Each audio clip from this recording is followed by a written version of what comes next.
วัสดีครับพ่อแม่พี่น้องมื้อนี้มากินข้าวแรงนำกันข้าวแรงบ่มีหยังดอกทอดมาบ่แม่นทอดหมูแซ่บ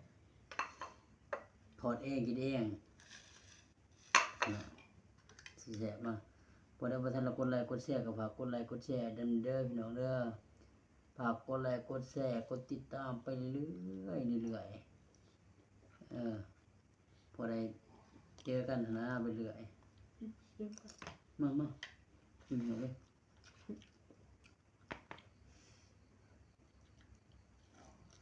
ม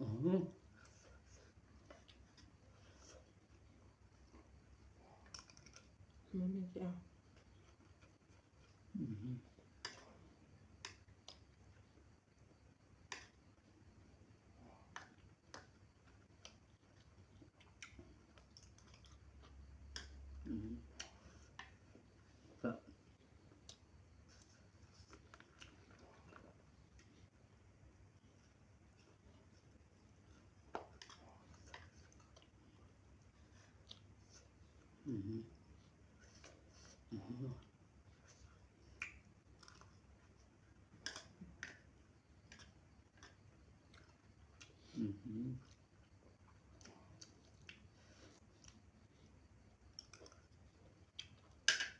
เรื่องว่าเขาก็มีพักผ่อนกับมันบ่ให้หังนั่งอยู่มาจะกลับมาเห็นบ่ได้นอนมือด้วยตายบ่ให้แต่เฮ็ดได้อยู่แต่ดูแลสุขภาพ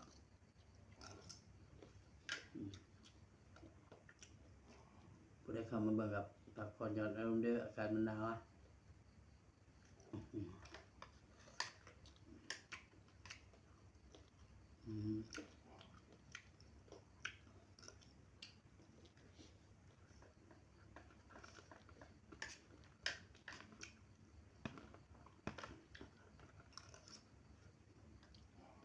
มันไม่เป็น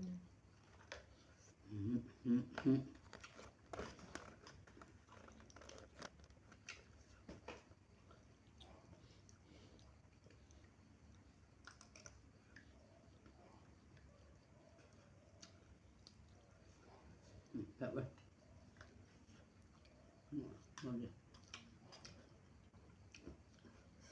ฝากบอกปัตตะวันเด้อเขามาเบิ่งกับกดไลค์กดแชร์ได้มื้อนี้หน่อยถ้ากดแล้วค่อยเบิ่งค่อยเมื่อนี่ตัดมืออยู่ทิ่มบางรอด